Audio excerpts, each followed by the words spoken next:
Hey guys, welcome back to Soil Matters. We've got Tom and Leighton. Av's traveling today, so he's not going to be here. So you guys have been on the show before. Take it away, guys.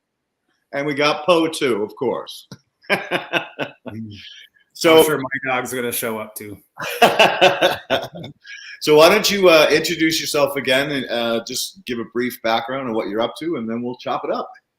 Yeah, sure. I'm Tom Landry. I'm co-owner of Lakeburn Craft Cannabis. We're a licensed micro cultivation in New Brunswick, Canada's East Coast. I own it 50% with my brother-in-law, 50-50. And we have this amazing property. We're so fortunate. We're 10 minutes from town. There's a huge outdoor garden. We have chickens. It's like our own little paradise, and a nice warehouse that indoor. We have this kind of sort of state of the art indoor facility. I've been growing now. I'm on my third grow with the horizontal system in soil beds. And so far, so good. I'm loving it. I'm having great success, great results. We can talk about details. And I know I'm not like a sort of expert, like I'm not an Elaine Ingham or a Leighton or an Av, but I'm just an all-around grower, you know. So if there's people in the audience that would want to interact and do questions and stuff, I'd love to do that too. Absolutely. So ironically enough, my friend, I'm going to start today's show with a brief story that I know you will enjoy. Sure. So I got a call from a woman who wanted to put a food forest in a part of Malibu right on a river. I think it's called Surfer's Cove. Beautiful place. So she calls me up. I said, all right, well, probably what makes the most sense is I look at the site, try to understand, what your needs are, probably take some soil samples. So I drove down there last week. I looked around, and basically what it is an old floodplain that as man started to develop the area, they brought in a tremendous amount of fill, compacted it down, built buildings, parking lots, developed it. Put a bunch of Quonset huts on it. There's an excavator there. There's a drill rig operator. So it's not the cleanest environment. And I'm like, well, get that backhoe over here. Let's dig a pit and see just how much fill and how mixed up it is. So they started digging, and it was chunks of tar, gravel, sand, rock, clay, you name it. Just packed it down as hard as they could. Yeah. So I'm like, well, the only thing I can do here is build you a horizontal soil system, because if we dig holes and you put this stuff in the soil, when it rains or when a irrigation pipe breaks or something happens, it's going to turn into an anaerobic cauldron. So she's like, oh, okay. So, well, can you do it? And I'm like, yeah, I'll do it. So I literally built a horizontal soil system in a parking lot. Cool. And I'm really happy you speak about that, because that was one of the questions I had for you. At my dad's house, his property, same thing. When the house was built, it was all built on fill. So I'm not sure what to tell him to do, because it goes so deep. I think it goes like 6 feet deep of just fill. So tell us, like, how you're supposed to deal with this. So what I did was we excavated down about 2.5 feet in the center and about 2 feet on the edges. So it's like it's a U-shaped. We put down about 6 inches of sand in the middle, actually probably 9 inches of sand in the middle, and probably 3 or 4 inches on the sides. Then I mixed up an A horizon, knocked it out of the park. I used, of course, my BioComplete compost. I did my sand to clay silt ratio as well as my organic matter, ran it through a screen, a trommel. Came out super fluffy. You stick your hand in there and smell it. It smells like soil. smells like real soil. So put a layer of that down. This particular one, I put down 12 inches on top of the what was already there, the sand. Actually more, 18 inches. And then I went down this morning and dropped off all of our BioComplete compost, which will be about 4 inches deep on the corners and about 8 inches deep in the middle, because I told them to create a mound. So basically, the key to this whole thing is making sure that the bottom of that ditch pitches somewhere. In this case, it pitches back to one corner. Then when the drill rig guy moves out of that spot, they're going to trench horizontally across that parking lot out to the river. So anytime we have excess rain like we did last winter, or again, an irrigation pipe, something like that breaks, the water will go through the A horizon into the E, and the E will just move it right out away. So as long as you're pitching the trench and giving that water a place to go, you have no worries whatsoever. And I just did this at another job down in Irvine. Now, in Irvine, it was even worse.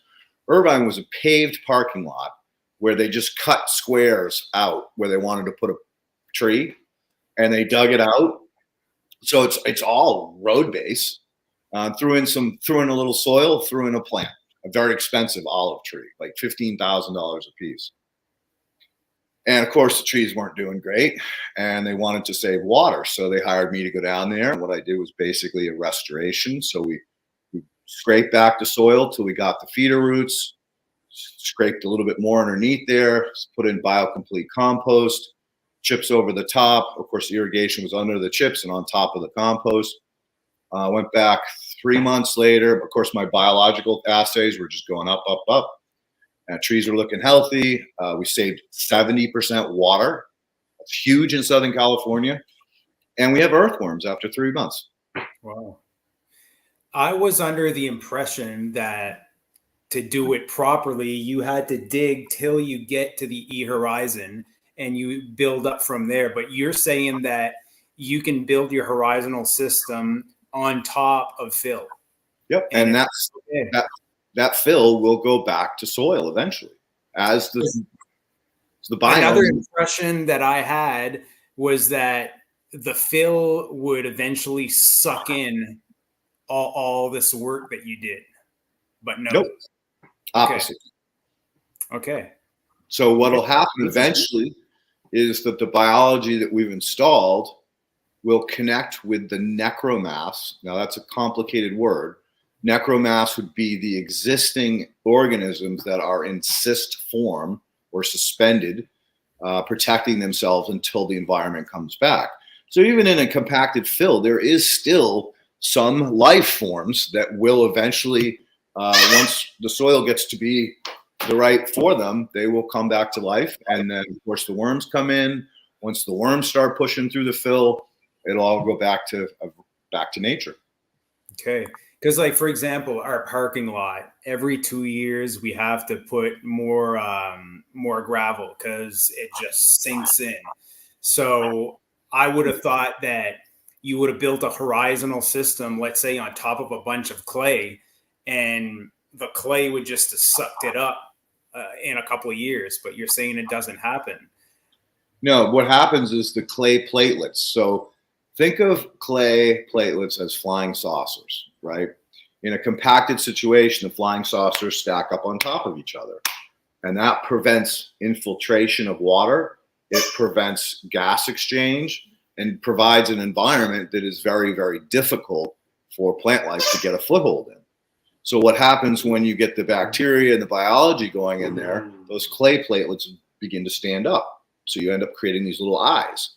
And inside the pockets of the eyes, you'll get biofilm. And so that'll protect that little pillar from tipping over or collapsing on itself. And so and that just keeps going and going and going. As the biology and the plants take off, they will exchange or transition into that clay stuff, compacted stuff, and break it up and turn it back into a living soil. Okay. I have like a really selective memory there. And when you say things in podcasts, I remember. And I remember way back you saying that when you go to a job site and you want to consult them, the first thing you do is you dig to see what you have to deal with. And I must have misunderstood, but I thought that if you couldn't reach the E horizon,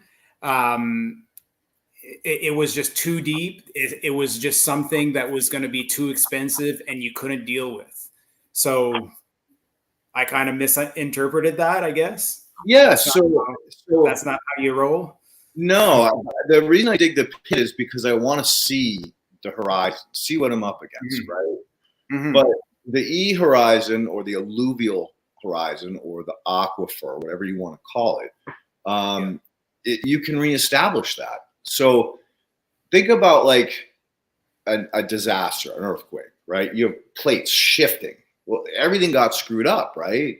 But eventually over time, nature comes back in, rains fall, streams start to fill up or create new rivers and streams and lakes based on the geography of what just happened. So nature will take care of itself. The interesting thing is that we humans have 80 years of life here. Like if we lived to 5,000 years old, we'd be in a lot less of a rush to turn our dirt into soil. We could just sit back and let nature do it by herself.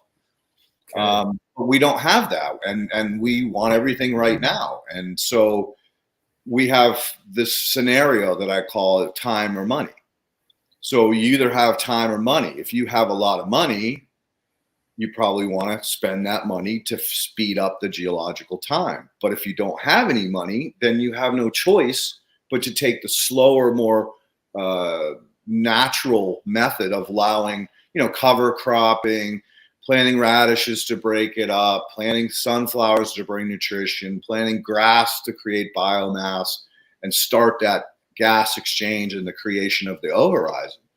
So you really have two choices. And in any scenario, if I establish an E horizon in that parking lot, eventually I'm going to create a source for groundwater to move from the parking lot, get filtered. So we're cleaning up shit, and then go back out to the natural drainage that surrounds me. And in this case, your E horizon was just sand, no rocks. This one, I didn't need the rocks because where I dumped the sand was all gravelly and chunky anyway. Okay. So, I'm not worried about the nutrition. Like in a raised bed, that's different. In a controlled environment, we want the rock for the mycorrhizae to be able to find and mine those nutrients that the plants are asking for. Yeah. So that's why we add those different color rocks in, because each color represents a different nutrient profile that can be mined by bacteria and mycorrhizae. So we're providing that parent material that was not in that bed, in that controlled environment. Does that kind of make sense? Yeah, and I think you have explained it there, but if you could go maybe a little bit more in detail, I'd like to really picture how you have 3 horizons on top of, let's say, 10 feet of fill. Let's say the fill is mostly clay. You say that that's going to like sort of join into the horizons with time. Like how, let's say that fill, underneath that fill is an actual natural E horizon. So what happens to that fill with time? Can you make me? Okay.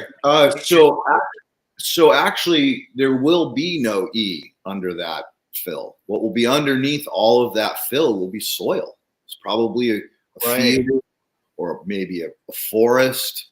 We just don't know. Probably E, A, and then fill, and then you start over. Yeah. Yeah. So think about this. Imagine if I just dug a hole in or a trench through this parking lot and just put sand in there and put the fill back on top.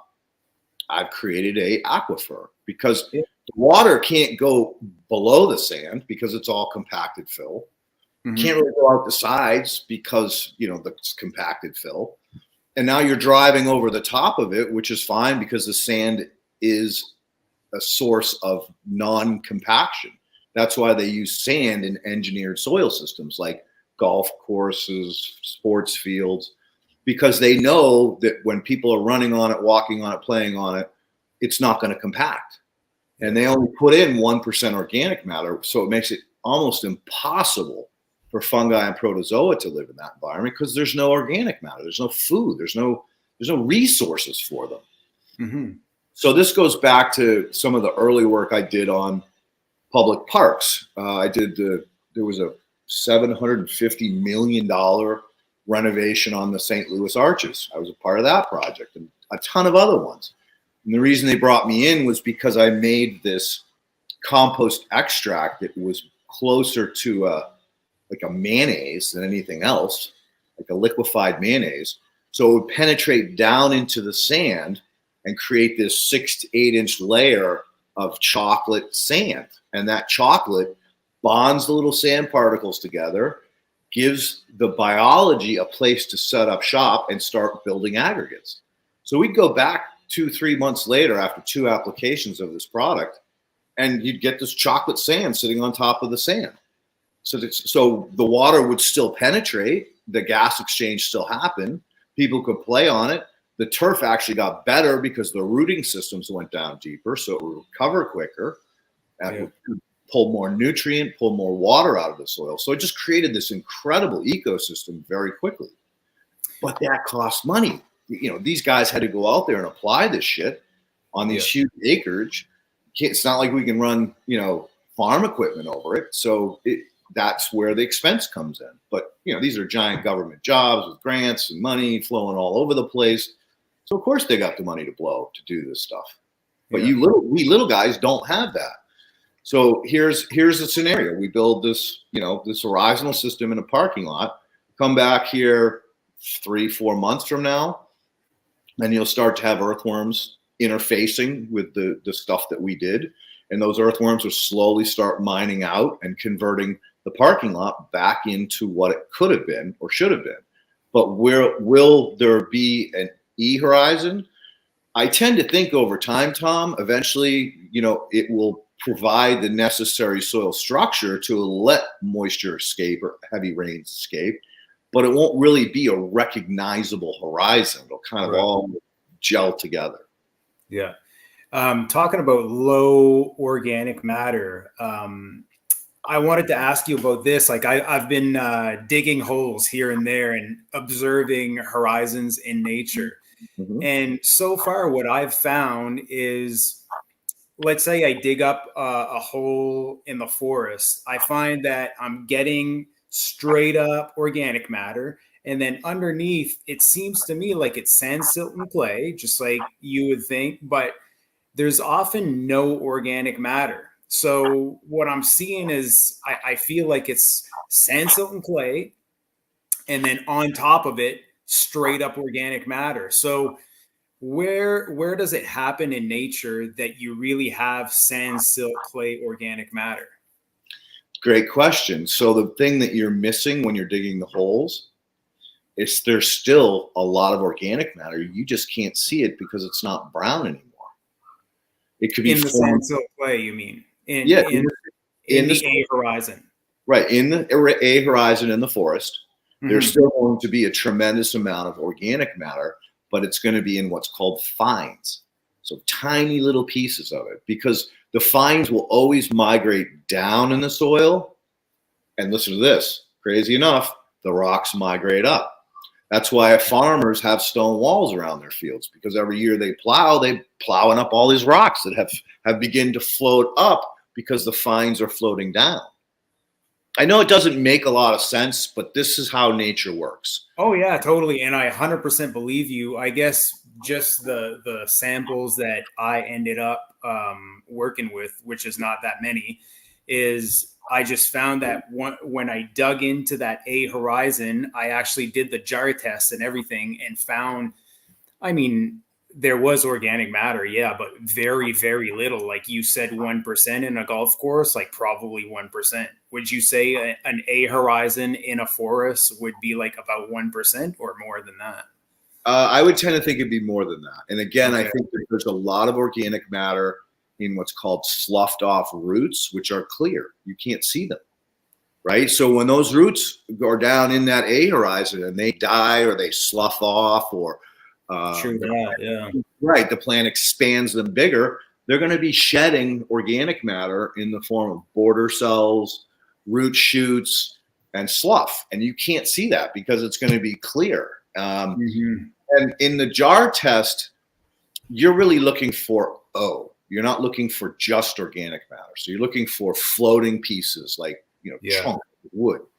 So the best place that I could tell you that you would see a lot more organic matter just because of the color is a prairie.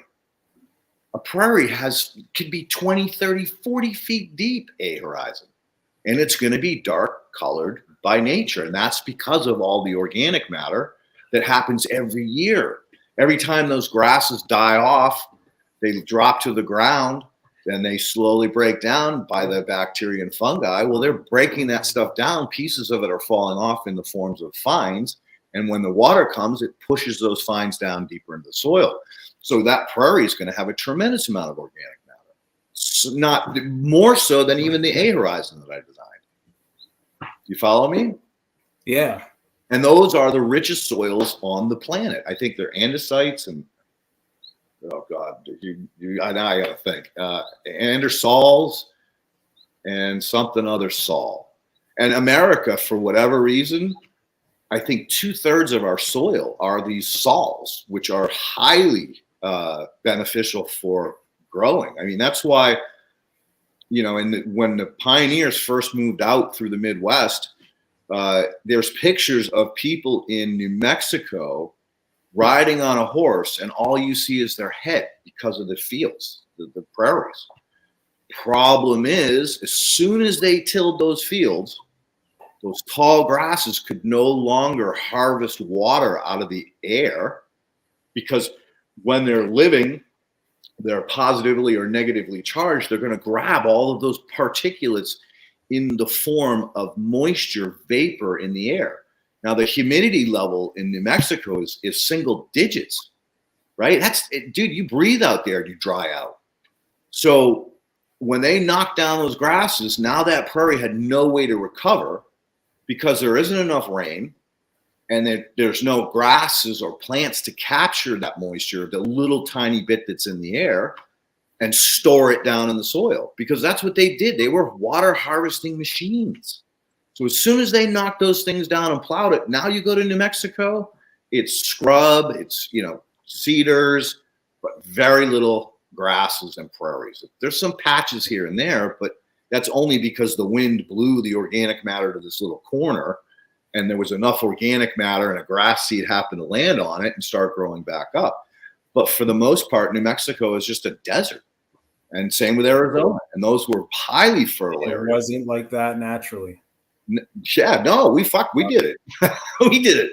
I mean, we turned the whole Midwest into a dust bowl, for God's sake, for that exact same reason. And now some of those prairies have come back and they're gorgeous, but they don't have 30, 40 feet of A horizon under them anymore. They only got a few feet, but they're recovering. They're recovering. As far as sand, silt, clay, organic matter ratios, I wanted to ask you, you had Elaine Ingham on your show a couple weeks ago, and I heard you say that when you're talking sand, silt, and clay, there's a maximum of organic matter that you can have in the mix before it turns all sludgy. And maybe I misinterpreted it, but she was kind of talking about the more organic matter, the better. And she even said that soil doesn't need sand, silt, and clay, and soil can be straight up organic matter. I don't want to cause controversy, but what are your thoughts on that? No, I love shit like this, dude. At the conference, I would always have Friday night at the fights. Back when I was co-host or co-founder of the Regenerative Agricultural Cannabis Rolling Conference, I'd always have Friday nights at the fight. So that Friday night fights. So what I would do is I'd get Elaine, I'd get all these different speakers who had controversy amongst them. And we'd all get up on the stage and we chop it up. and the person that was interviewing would ask these controversial questions that we would all answer. And sometimes we came to a middle ground, but sometimes we didn't. And that was fine. I mean, it's like, you know, the difference between soil food web and natural farming and biodynamics. You're all in the same fucking sheet, people, but why do you fight each other? Why does it have to be your way? Why can't we all work together? We all have something that works.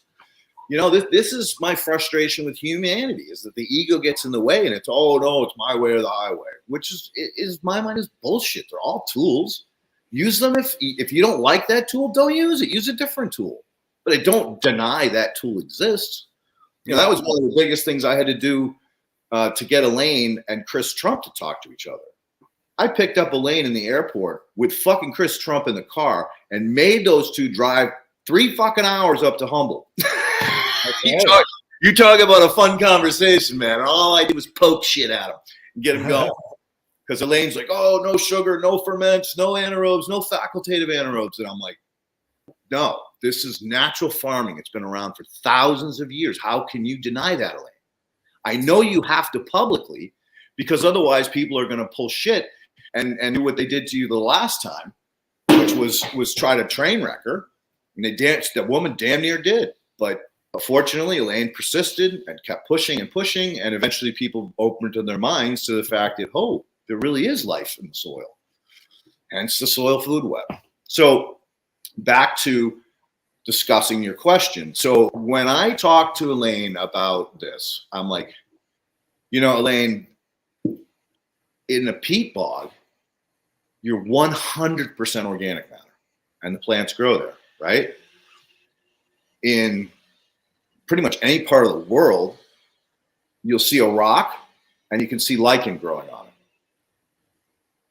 Well, that's a plant too. And it's a very, very unique plant because it's either when two bacteria come together with a fungi, or an algae and a bacteria and a fungi come together, or maybe it's two fungi and an algae, any one of those combinations. But these are 3 uniquely different organisms that have come together to form a relationship that as a result excretes this compound like a plant, but not quite, that allows them an area to survive and mine a fucking rock. Right? So there are extremes in nature on both cases. Personally speaking, when I was working doing very, very high-end landscaping, if I did not have the right relationship of sand, silt, clay, and organic matter, I would create these areas that were sticky, gooey. The soil was just clumpy and gooey and slimy because they were watering to support the new tree that they just placed there. Were they overwatering? Yeah, a lot of times. That tends to be what landscapers do, is they just throw more water at it, thinking that's the right thing to do. But you'd create these anaerobic pockets. And, you know, that was what I was trying to express to Elaine, is that, no, it's the same thing in cannabis. Like when I first got involved with cannabis, I looked at their potting mix and I said, let me guess. It goes anaerobic on the bottom and hydrophobic on the top. And they'd be like, what? I go, so the bottom of this pot is stinky when you harvest and throw it away, right? Well, yeah. Well, that's anaerobic. And on the top, when you water it, the water runs over the top and down the sides. That's called hydrophobic. It means very difficult to get the water to go in. And they're like, well, how did you know that? Because I'm a fucking soil engineer, motherfucker. This is what I do. So how do you fix that? You create an A horizon. You create an E horizon for the excess water when you do overwater, which you're going to overwater. So I'm going to put an E horizon in there. Can't fight. And then we'll put the A horizon on top. So when that water, excess water in the sand is needed because the top of the pot is drying out due to your fans, your lights, and your heat, now that can pull that water through the A horizon, because the A horizon acts like a pump. It acts like a heart and lungs. So it'll pull the water out of the E as the top dries off because of osmotic pressure. So the soil functions. And anybody that has actually made a horizontal system is like, oh my God, this is the easiest system I've ever had to deal with. And look at how healthy my plants are, right? Yeah.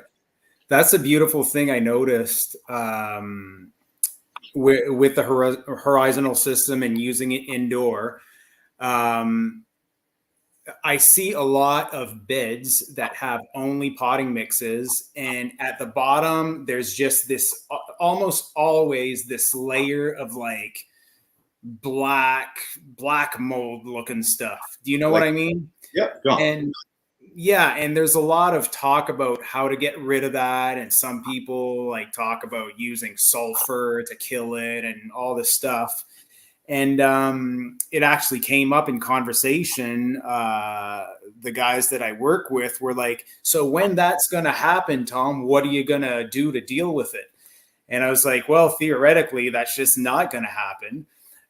That's a big reason for building horizontal beds. And what I've been noticing, 3 crops in, 0 of that nasty shit, and actually beautiful moss just growing around at the bottom of the bed. So I'd say that's a big plus right there. Would you say? Yeah, well, that's the whole reason for sand, is it's a sand filter. So early on in my work, I started working at different aquaculture facilities to harvest the fish waste, because again, this is the foundation of my work, is using fish manure. There really is no such thing, because when a fish poops in the water, it just turns into what we call turbidity. So little floating pieces of organic matter. So I would create filters to collect those little particles out of the water, settle them. Then that was my fish manure. Okay. So bottom line is that if you have an E horizon, or sorry, back it up. So one of the reasons why I looked into using sand more in soil construction as I evolved was because of the sand filters that the aquaculture companies use. They use sand filters to remineralize the water. So what I mean by that, let me back it up again. A fish has 2 stomachs, one on the outside, the slime that you feel when you catch a fish. That's actually a stomach. That's biofilm. Those bacteria are pulling mineral out of the water. And inside the fish is another stomach to consume whatever it has consumed. So the reason they use the sand filters is to increase the mineral level in the water for the fish's outside stomach. If the fish's outside stomach is truly healthy, then that prevents the fish from getting diseases, parasites. If it does get a ding, the biofilm will heal right back over it, and then the fish, the scales and everything else can begin to heal very quickly. So that's why it's so important that these guys mineralize. What I learned was that they never changed the sand, and the sand had become anaerobic. So it was still providing minerals, but it had increased the level of facultative and anaerobic organisms in the water column, which slowed down the fish's ability to both mineralize for their outside stomach, and they didn't eat as much because they were living in this anaerobic soup with all these anaerobic biology. So I told the guy, hey, let's just clean out these sand filters. Let's put in some fresh sand. And let's get rid of the biofilter that feeds into that, because you're just creating the anaerobes in the biofilter because you never clean it. And you're putting that into the sand filter, which is feeding the sand filter's problem. So get rid of it was getting dirty because there was organic matter building up in it. Right, because the fish are pooping in the water. Okay, so, sorry, carry on. Yeah, so we got rid of the biofilters and we pumped the water directly into the sand filters. We changed the sand filters, and then I had him add a rotary screen drum filter to collect the solids out of the water. So he would take the water, throw it through the rotary screen drum filter, and then put that water back into the tank. It's called recirculating aquaculture. And then now that the sand filter was clean and the biofilter wasn't feeding anaerobes to the sand filter worked great. And he no longer had to burp them. And there's all these other complications with using sand filters. But that gave me the concept of, oh, I could create sand filters that prevent organic matter from penetrating them. Instead of pushing the organic matter through them, as long as I just allow them to function as a sand filter and not as an organic matter collector, then now I've got the perfect system. And another place to verify that, or I verified that in my own mind, was golf courses. So golf courses often have groundwater issues. So whoever's been out on a golf course knows certain times of the year you walk and your feet are squishy. You can just see the water bubbling up as you walk across. So the way they used to handle that was by digging a trench, putting a perforated tube in it, wrapping it with filter fabric, and then burying that pipe with the assumption that because the pipe is hollow, it would allow that moisture to get in. Well, they work great for a year or two, but then what happens is squirrels climb up in there and build a nest that plugs the tube up, and the outside filter fabric gets caked with the organic fines, and now the water can't get into that pipe. So what they learned, the old guys, the smart ones, was fuck that. We're not using pipe and filters. We'll just put sand down and then put the turf right back over the top of the sand. Kind of like what I did with the engineered soil systems. Eventually those roots will go down into the sand, and now you'll have a functional drain that will never fail, not in our lifetime. And they don't have to worry about it ever failing. So and now you can drive over it. You don't sink. Your carts drive right over it, no problem, because the sand doesn't compact. So you're getting into my brain deep today, brother. Yeah. Well, that brings me to another kind of subject that I wanted to discuss with you. I'm watering my indoor beds from the bottom. So I'm really treating my whole scene like dry farming. You know, I let the aquifer stay soaked, and I let the bed just wick up, and you know the plants just drink what they want, and it refills as it goes. I explained on the last time we were on the podcast, I think, that my beds are on plastic trays, and I have just a little float switch on the end of a bed, and whenever I have about an inch of water, it stops filling. And then whenever the plants drink it up and it's empty, it refills automatically. So I was wondering, I'm using RO water and I'm remineralizing it. That's a whole other story. But anyways, what I'm getting at is I'm really concerned about having a proper water pH, and you're talking about water remineralizing going through the sand. How going through the E horizon, how much do you think it's remineralizing ppm wise through sand, and do you think it's changing the pH of my water? All right, couple things. The way they got the minerals released in the aquaculture scenario was by pumping water through it at high volume. So they're forcing the sand to brush against each other. They're tumbling the sand, kind of like when you throw a rock in a tumbler and you come out with a smooth rock.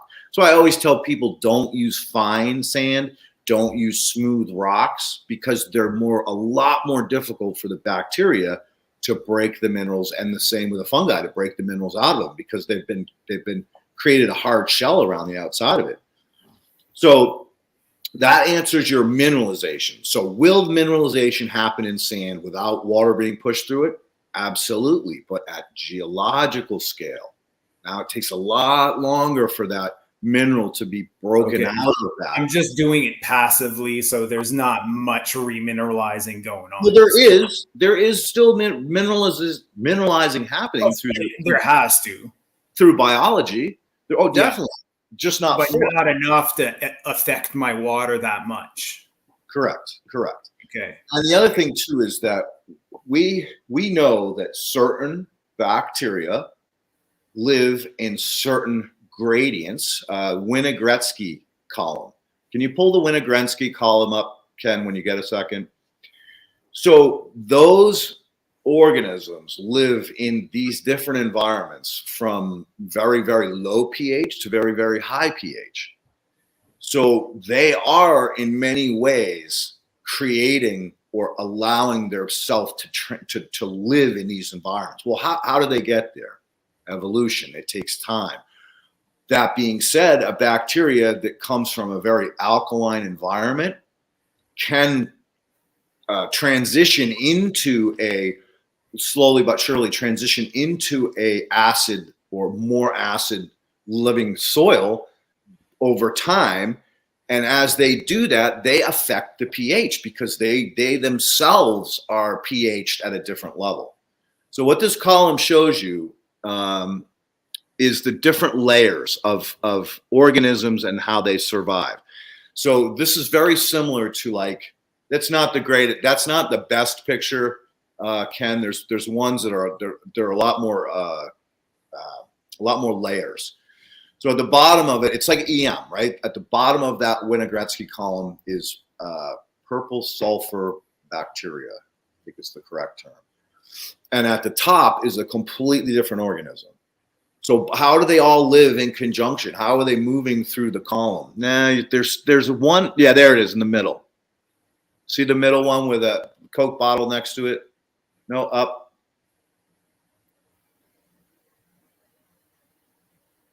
Keep going up. There it is with a Coke bottle. This one and Yep. this one here. Yep. Okay. Let's see if I can get her up big here. Yeah, I'll eat your cookie. There you go. That still is the best. That one with a Coke bottle was the right one, but it doesn't matter. Okay. It's the point that these organisms, like the purple eating sulfur bacteria, release or poop out one thing that the other ones can live on.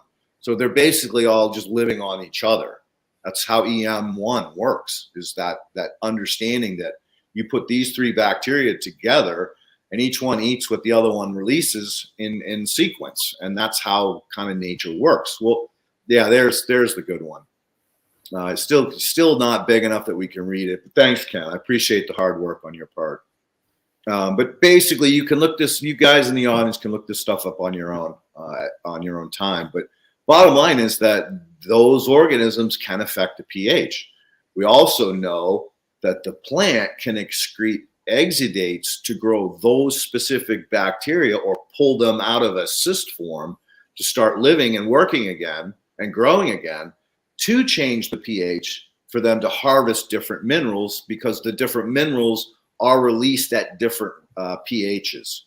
So another good one, Ken, would be to pull up the standard pH test that shows where the minerals are available, where they're not, because that's directly related to what we're talking about now, is that the plant can change the pH to harvest the minerals and then move it back as they need to harvest other things or make other things available.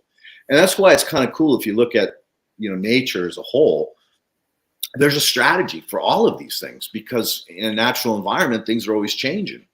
Forest fires, tornadoes, hurricanes, earthquakes, you name it.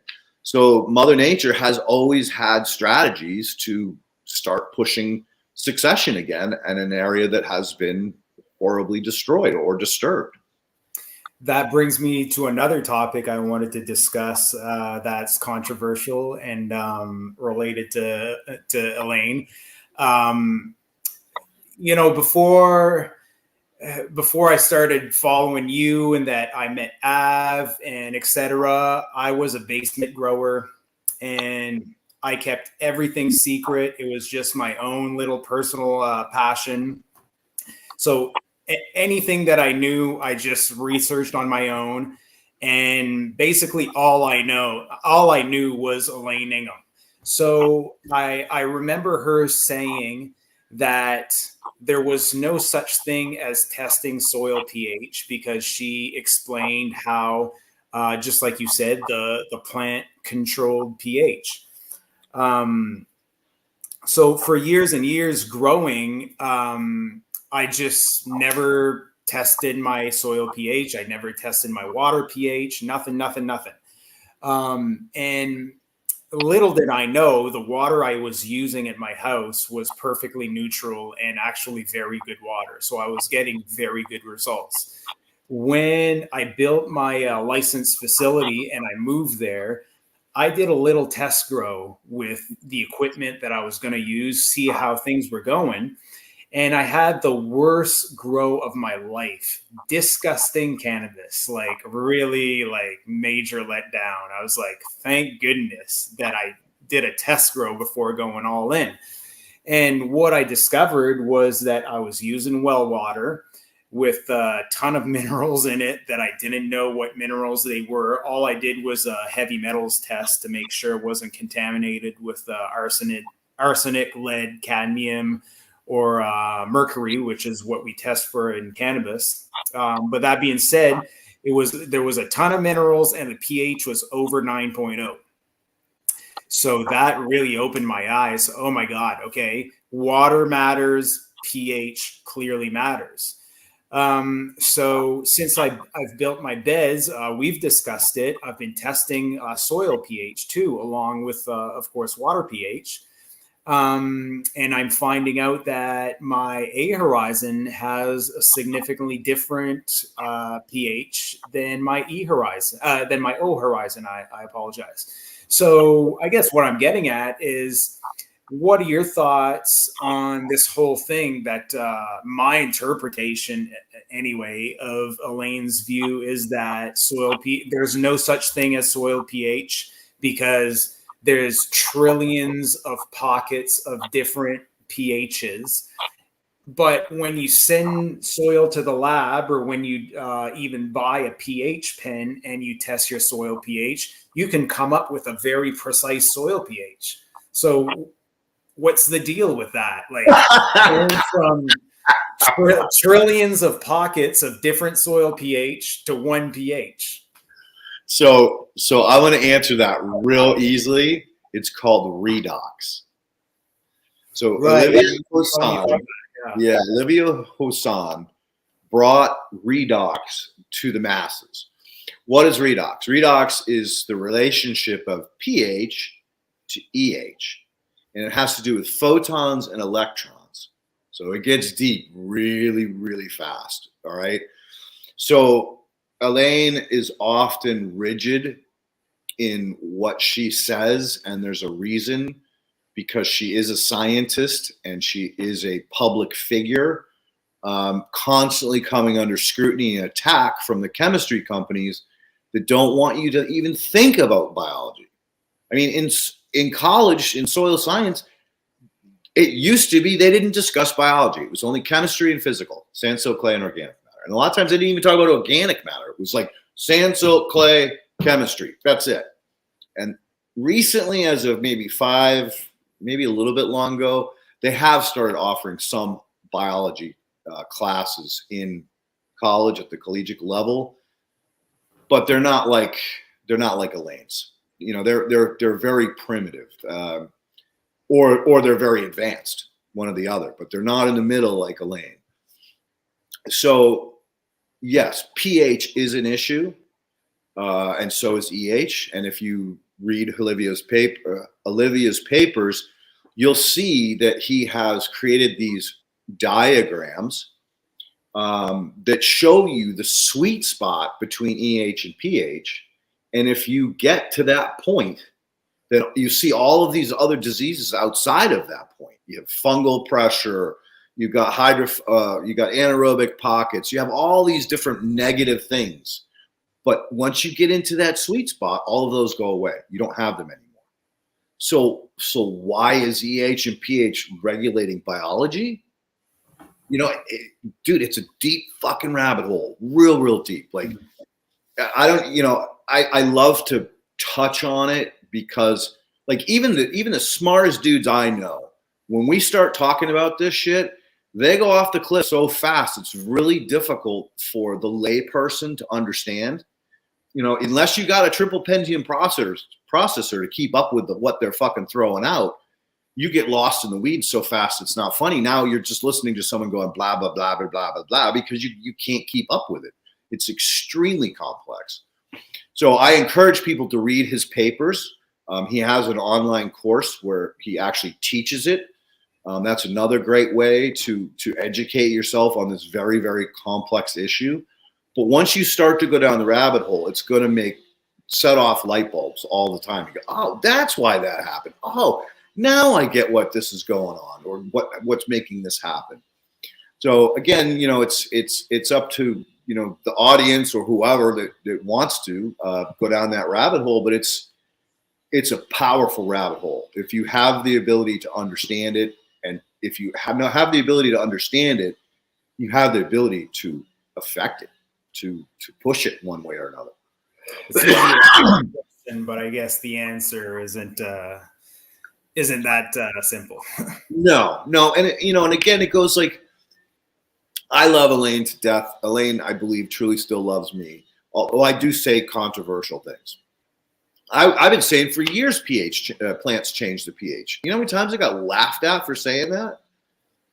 But I mean, it's obvious. It's obvious that they had to have the ability to change the pH. How were they going to mine these different minerals when they needed them? Yeah. Right? So that being said, and we've had this conversation too about the accuracy of these different methods of reading pH. Mm-hmm. And, your meter might look like it's broken, but maybe it is reading a pocket that's a little different. Maybe there are, some anaerobic influences there. Or maybe there's aerobic influences. Yeah. And to be honest with you, I really think what's going on is that you very well may be holding too much moisture in that A horizon because you're not letting it dry down enough. Like, there's still going to be a tremendous amount of moisture in that soil profile, even if there's no water in the E horizon. If the E horizon, there's no water, visible water you can see.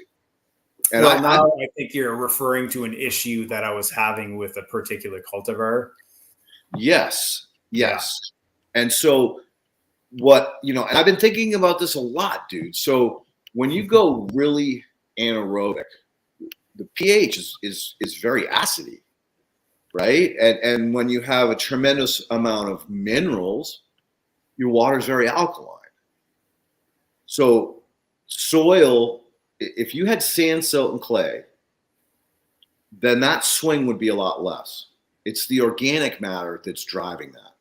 So that 20% organic matter in your A horizon, if it stays in the moisture too long, it'll begin to rot and go anaerobic and then grow out anaerobes, and that's going to drop your pH. Mm-hmm.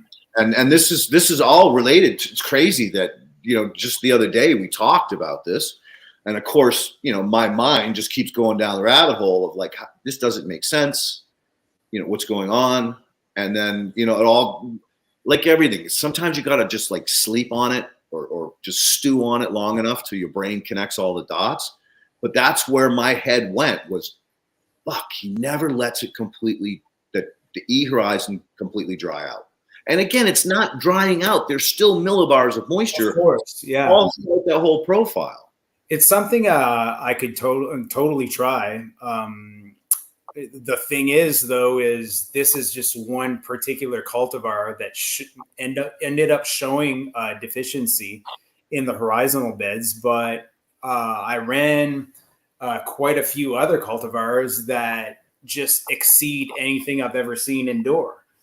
So that's the other weird part, You're always, dude, nature always has outliers, just like the lichen, right? Yeah. So that being said, cultivars are finicky. Some like more mineral, this mineral, some like more that mineral. So yes, that is always an issue. But going back to having two different pHs and two different horizons, mm-hmm. I tend to believe that that's probably where that's coming from. Because I would tend to think that there would be, a point or two difference. But how many points of magnitude are you off? Was it 5, 6 in the A, and then neutral? Well, the first set of soil tests gave me a 5.2 pH, and then I retested, and it came back at 5.6 or 5.7, I think. So, we've discussed them. And then the O is at 6.5. 6.5. Yeah. So that's a 10 magnitude points. Like, thinking logically, right? pH is in increments of 10. So 1 point is 10 points different. Yeah. So to have 10 points, that's like a magnitude of 100 different between those two horizons. So again, I would not be surprised at 6.4 in the A and 6.6 in the O. That's okay. That makes sense to me. But to have 10 magnitude points difference between the two horizons when they're on top of each other, Yeah. There's something going on. And again, I think it's, if you try that dry down, and if you can, just let the plants tell you when they're thirsty, and you know how to do that. When they turn their leaves away from the sun and they start wilting a little bit, you'll know they're thirsty. And as I always tell you, it's easy to add more, but you can't fucking take it away, dude. So, and right? the thing with the horizontal beds is to go to like wilting plants and thirsty plants. I'd have to like bring it so far. Like I wouldn't want to try it, because you know what? To getting those beds wet again would be like way too much. I only have so much water per day that I'm using. Like I said, I have to make RO because of the well situation that I'm in. That to catch up with wilting plants would be like impossible. All right. Yeah. But definitely, I could give it dry backs there, and I'm going to try that out for sure. Yeah. Just let it dry back. And again, the only reason I said wilt was because it's clear that the plant's ready. So you have aerometers, right? No. You don't have an aerometer? An aerometer. I was thinking tensiometers. It's the same thing. It's the same thing. The aerometer is a company, and it makes right. And the one that I have a tensiometer there. I never use it because it's, I don't know. I don't think it's accurate at all, and I think it's the way I'm using it in the O horizon, just too low tension. And it's not working. So there's a guy, I've been dying to get him on this podcast, and he unfortunately lives in Spain, so there's a huge time difference. His name is Alex. He spent years playing around with this, and he called me because he had the same problem you had. My aerometer doesn't read accurate. I need accuracy. He goes, I've spent $1,000, $1,500 on a sensor, and I've spent $5 on a sensor, and neither one of them work in this.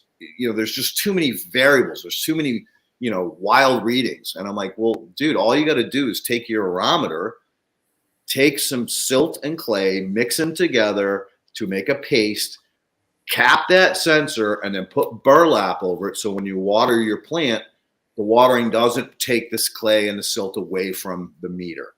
Guess what? Bam, spot on every time. He learned how to run from, I think it's 180 all the way up to 3 something. So he does this, what's called crop steering using water. And he's getting incredible results. Like the pepper plants that he originally tested it on, once he got his sensors all figured out, he'd do these dry backs, and the plant that was the test would throw multiple more, like 100%, 200%, 300% more peppers than the one that was in control. And the peppers were way hotter and spicier and tastier than the ones that were in control. So by doing this dry backs and wet periods, or rain events is another cute word for it, you can get an incredible extra bonus yield and potency and or other terpenes, cannabinoids, cannabinols out of it as a result of that playing around. So there's a company called Aerometer. I want you to get a low T, an LT model. Low T is low tension.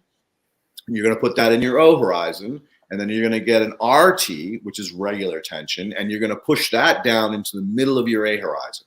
And you're going to put them right next to each other so you can see what's going on in those horizons. And again, I probably would recommend that you actually let him write it down. Let him write it down. I got this. He's got my fucking number. Anything, he'll fucking blow up my phone if he needs me.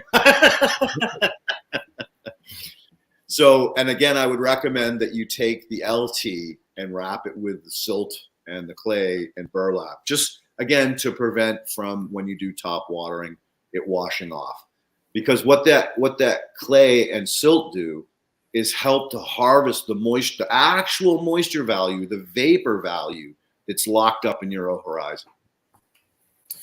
Because I'll tell you though, Leighton, like in my years of growing cannabis, I've tried a lot of different watering methods, And I've never been able to sort of feel out watering, if you want to call it that, by top watering it, as well as just simply bottom water. So my whole career in my facility so far, everything is based on capillary action and bottom watering.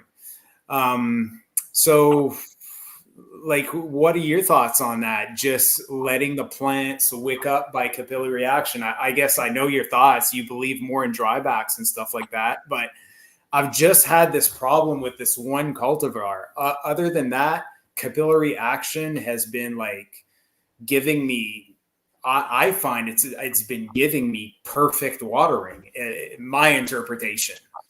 Like, and you're dry farming, right? Dry farming.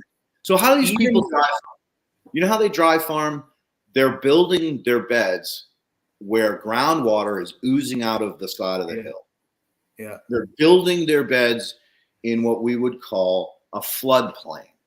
So there's always moisture trickling out to the riverbed or into the groundwater.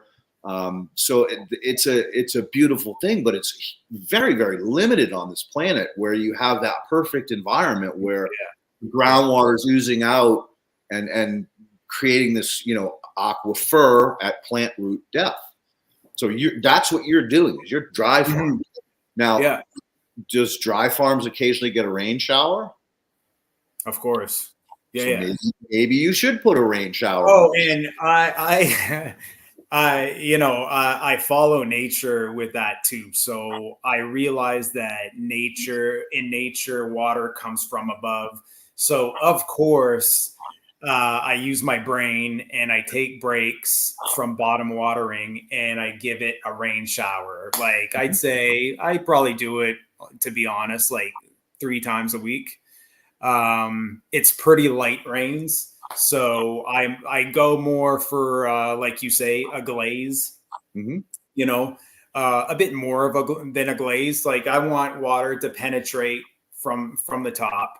But yeah, just, it's really worked out for me in the horizontal beds with bottom watering, I guess, except for this one particular cultivar, which we're blaming on this, but there's other variables.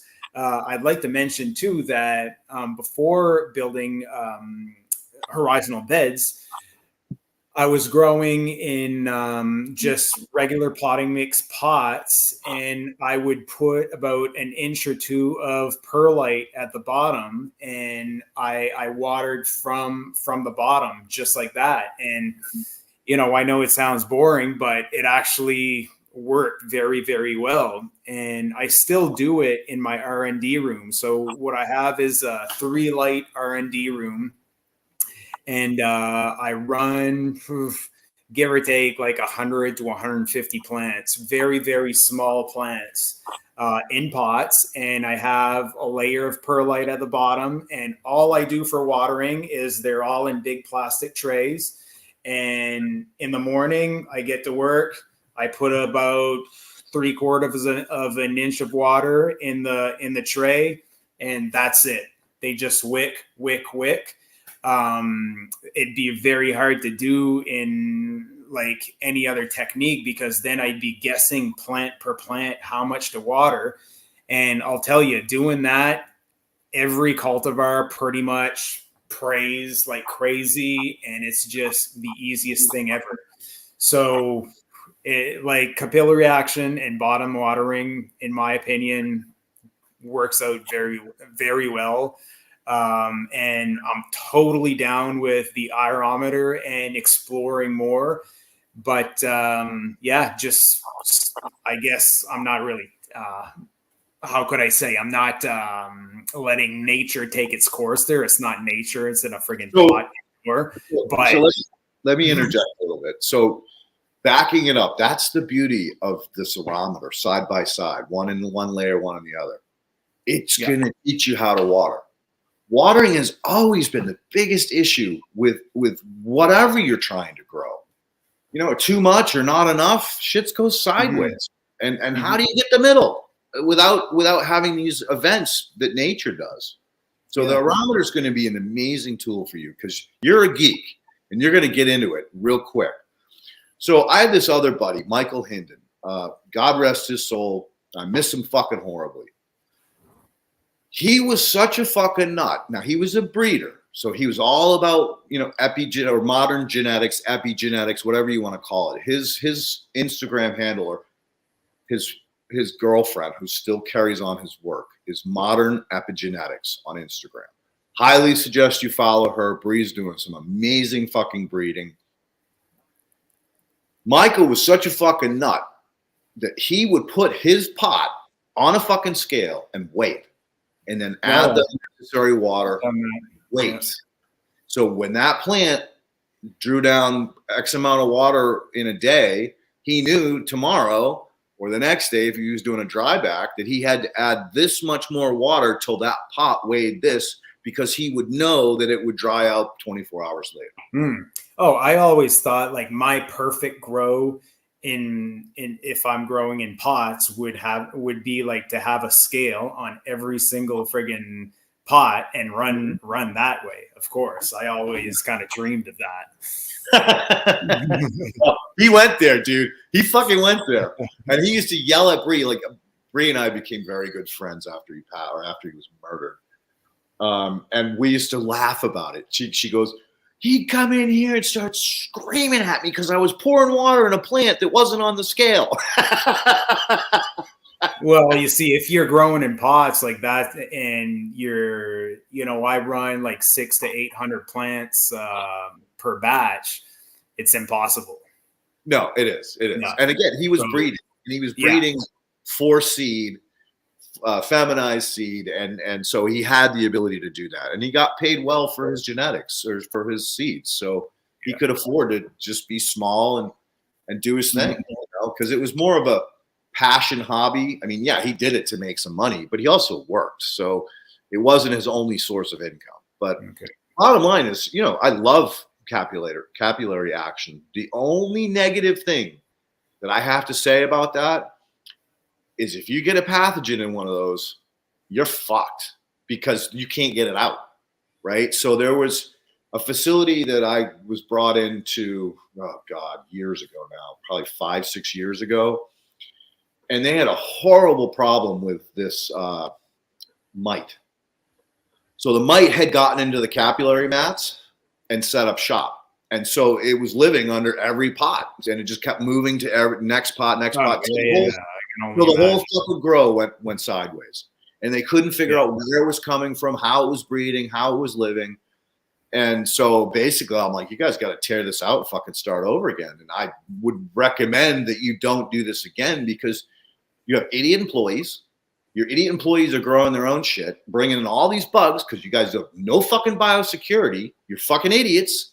Should have every person has to come in here and get changed in the locker room, fucking shower, and then put the new clothes on, or the clothes that they have here for work every time, so that there's no way you can bring these fucking bugs in, because that's exactly what the fuck happened to them. Yeah. But in general, though, would you agree that, like, aside from those kind of problems you could have with, say, a capillary mat, would you say that bottom watering and capillary action, how could I put it, like, gives you a very good moisture level in general? So again, they were a chemical grow.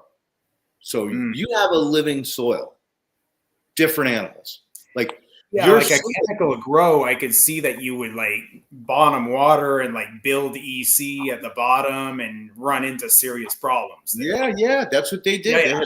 They had all kinds of algae and shit growing in there. It was talking about chemicals. Right. So, and I just wanted to make that clear to the audience that I'm not talking about synthetic grow. If you're a synthetic grow, forget about it. You're an idiot. That's all I'm going to say. And I've had synthetic master growers come to my shop and see what I was doing, and they were like, "Dude, how do you not get serious like EC buildups in your bed or in your pots or whatever?" And yeah, I had to explain to him, like, okay, there's no such thing as EC buildup with straight water. No, nor in a living soil system. Exactly. Yeah. Right. So big difference. So in your case, in your scenario, Yeah. yes, bottom watering is fine. It's gonna work. You're dry farming. That being said, I still believe the pH in your A horizon is a result of high organic matter in that A horizon that is creating those potentially facultative anaerobes to come out and affect the pH. So I'm more excited than you are for you to get those aromaters, and I can't wait for you to start learning them. So those anaerobes that you're talking about, like, would an anaerobe necessarily have the effect of lowering pH usually? Absolutely. Okay. Anaerobic biology lives in low pH or creates pH for them to live in. That's so anytime you go anaerobic, you tend to go to a acid on the pH. If you're living in a truly healthy biological system, your EH is going to be neutral. If you're in a highly mineralized environment where you have tremendous amount of salt-based minerals, natural occurring formations, you're going to be on the alkaline side. So that's why, again, we shoot as farmers or growers, we're shooting for neutral, because neutral not only means aerobic, but it also means you've got a diverse biology that's keeping it aerobic and less mineralized or less acid. Yeah, I got to mention too, just so the audience know that I'm not completely crazy, is I set my watering on a timer. So I don't actually leave an inch of water like constantly every day, all day. So what I do is my timer goes on about an hour or two after my lights come on.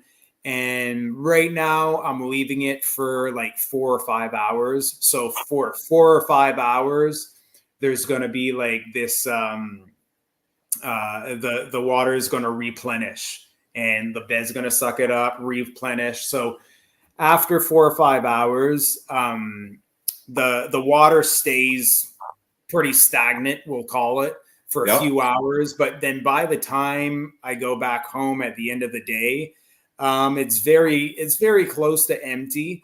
And then next morning when I get in, it's completely dry and the cycle starts over. So yeah, I want to be comfortable like leaving stagnant water there 24/7. Yeah. And again, this is why I said to you early on in our relationship that what you're doing is okay, because you are letting all of the water dry out of the bottom of that pan. Yeah. But still, like that A horizon, I agree with you, is probably, maybe staying too wet. Yeah. And again, if once you start using these millibar readings, you're going to see, oh my God, the A still got too much moisture in it. Let it dry back a little bit more, and you'll be able to dry back without wilt.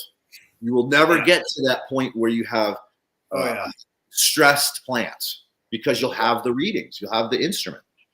Yeah, you'll be able to play. You'll be able to fucking crop steer with water. And it's clearly the next level. Like there's always something at the horizon that I know, like, okay, one day I'm going to seriously have to deal with this. And the day has come for this. I've just been sort of ignoring it because I've been having so much luck with capillary action and bottom watering. And now I'm running into an issue, and it's forcing me to dig deeper. I mean, again, at the end of the day, your plants are fucking happy. Oh yeah. Your fucking bud is out of control.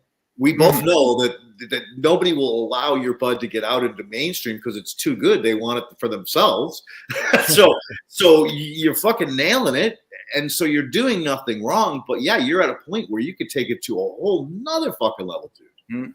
But you know what, Leighton? Just to talk, it's pretty impressive. Like a little guy like me, my bud actually makes it all the way around the earth, all around the world. I mean, the brand that I supply actually moves some of it to Australia.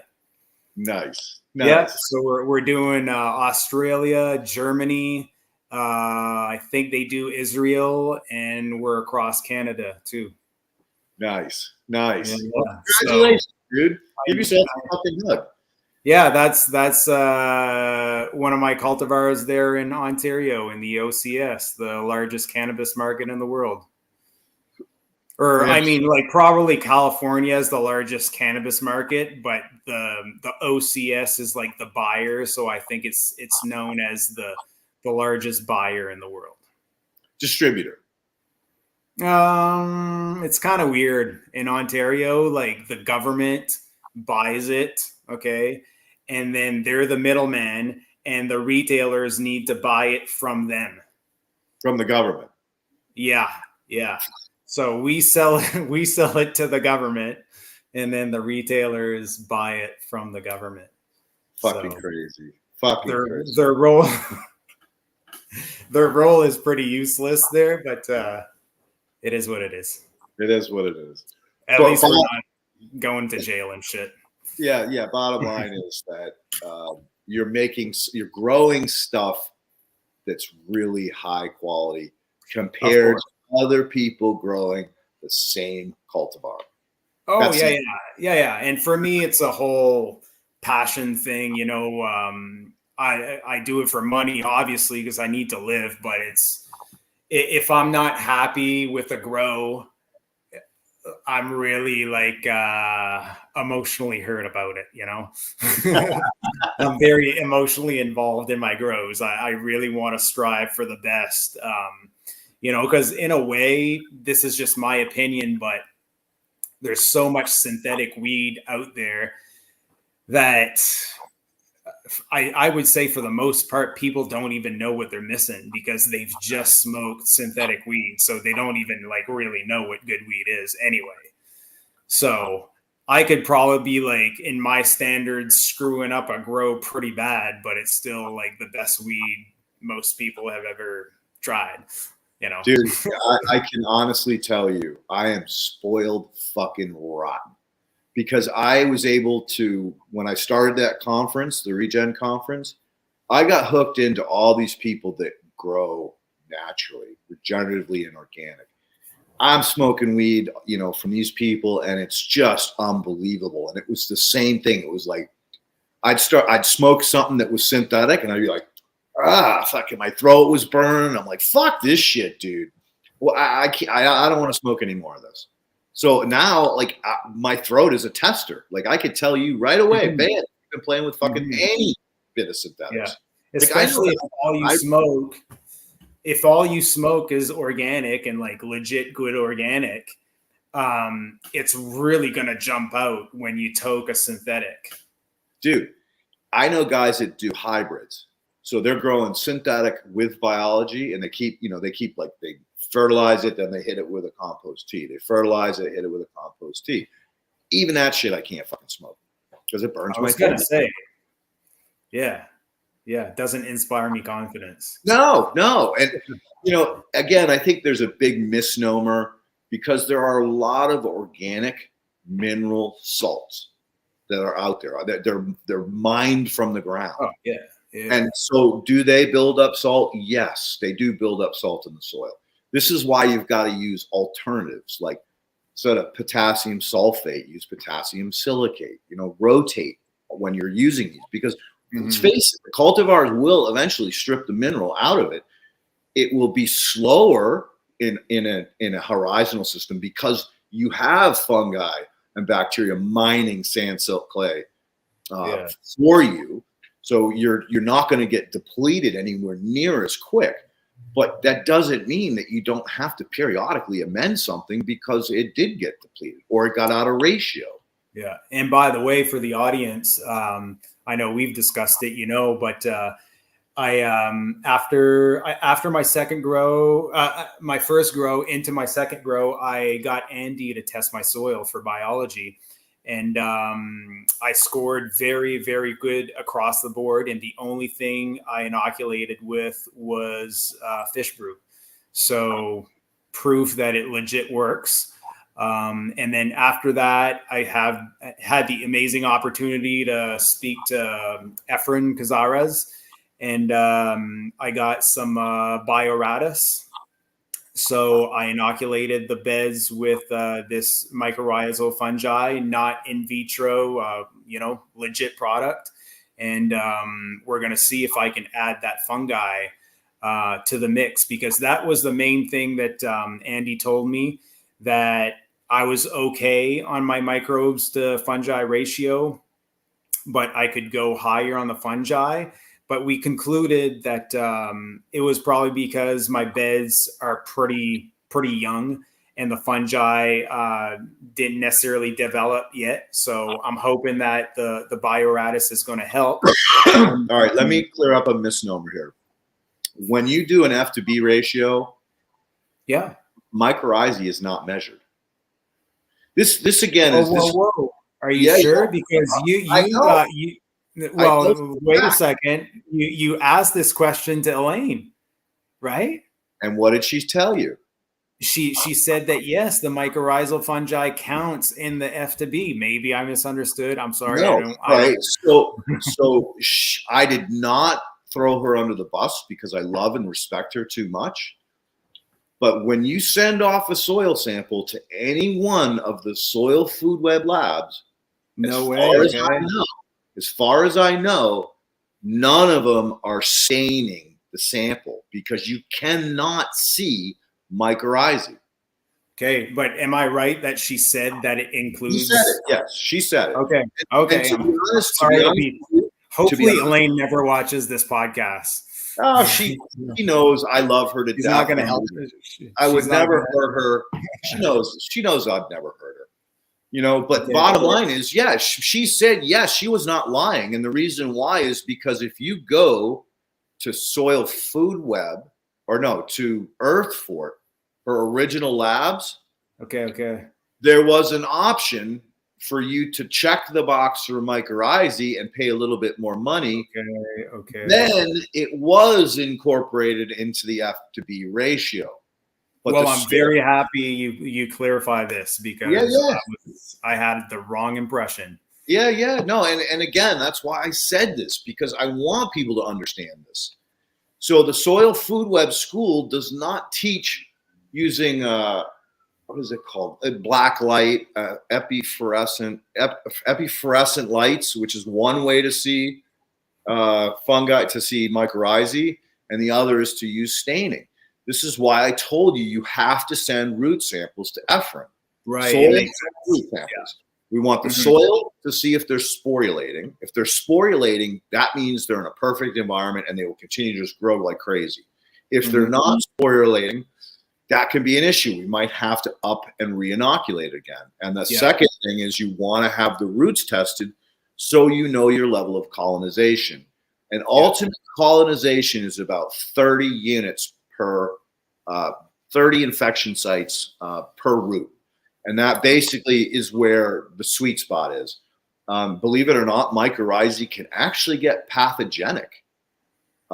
So in an environment where you have high mycorrhizae, and you throw a bunch of soft rock phosphate on the soil.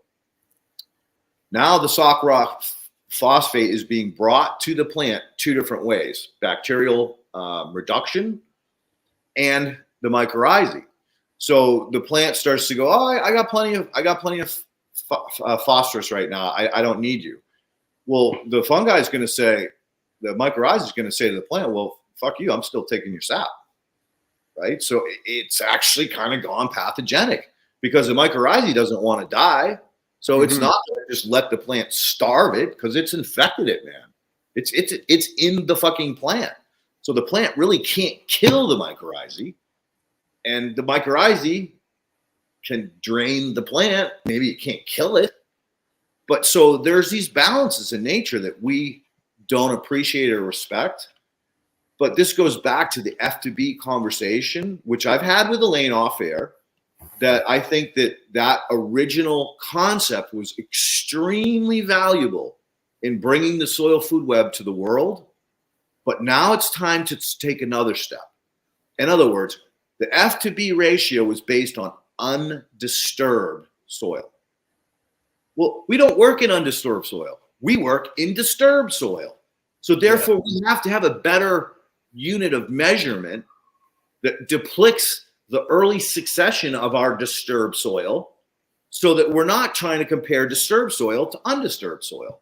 Right. And she agreed with me. She said, you're right. Your thinking is right. But, I'm she's getting up there. She's getting ready to retire. She's not going to, go out and start trying to figure out a new methodology based on disturbed versus undisturbed.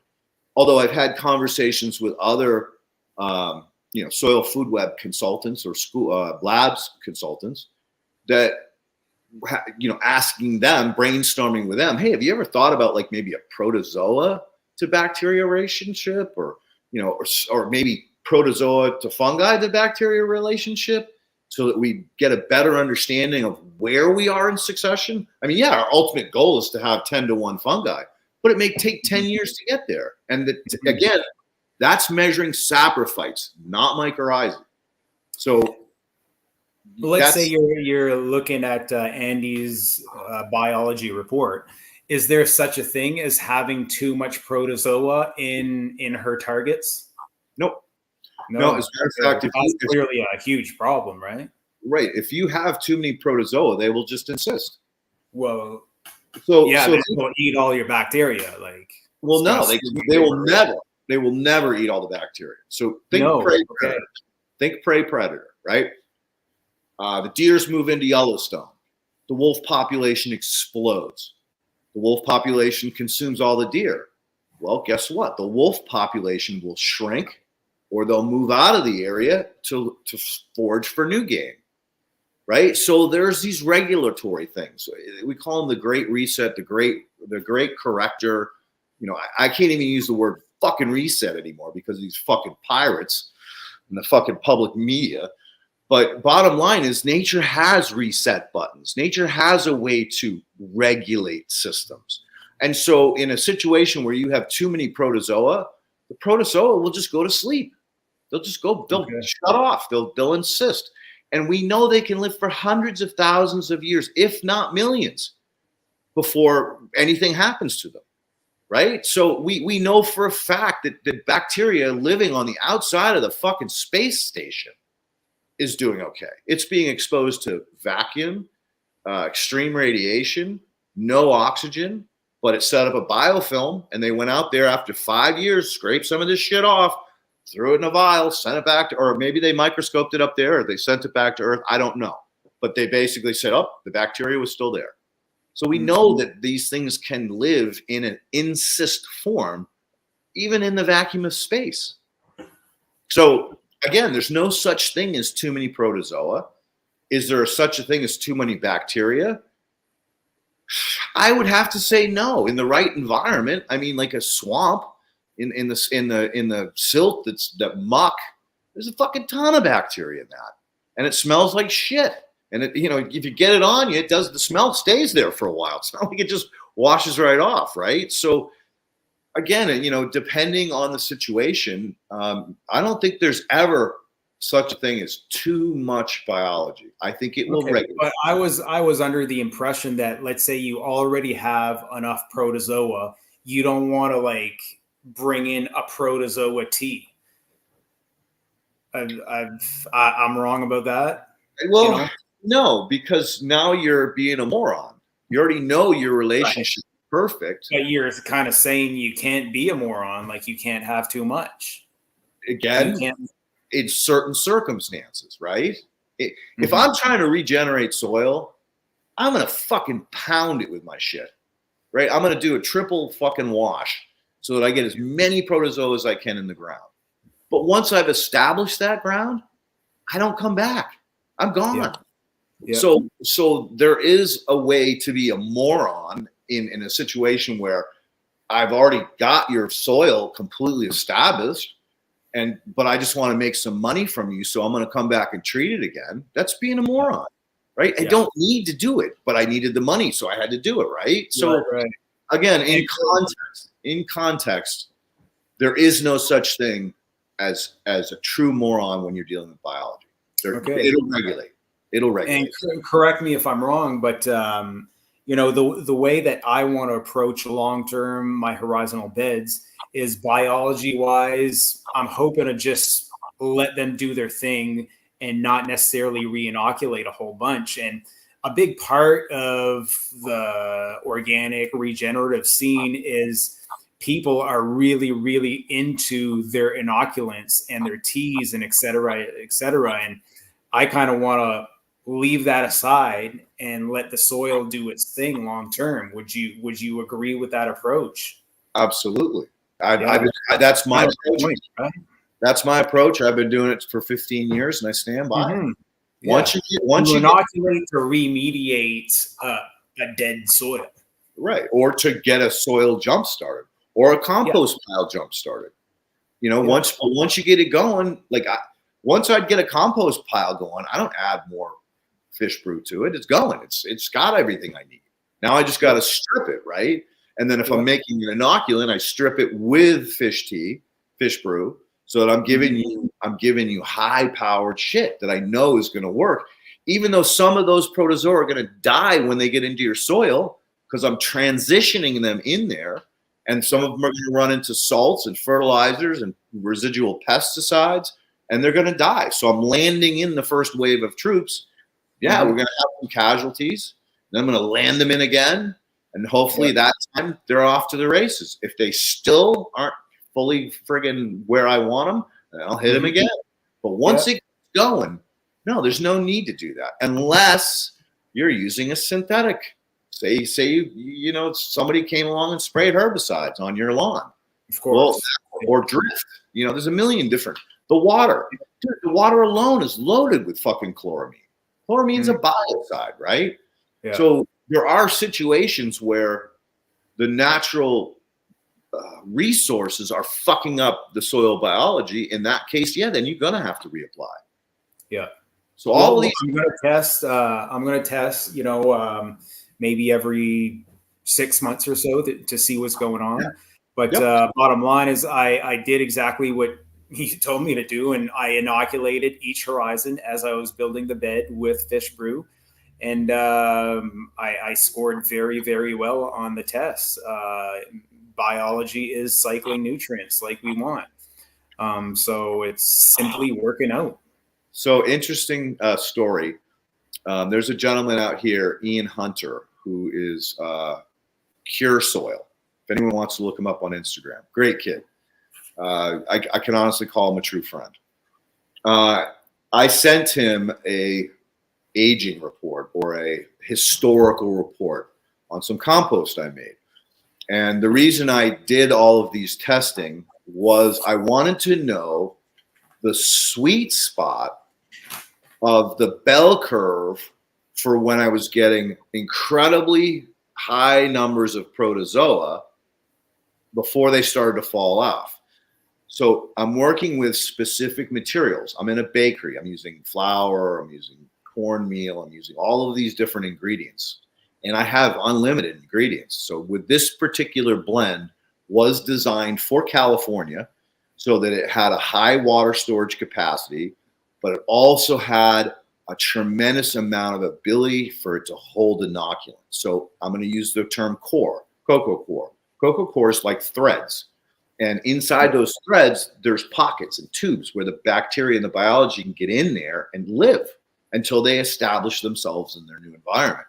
So that's exactly what I wanted, was this mix. So I use core coming out of an organic, horizontal or vertical farm in LA.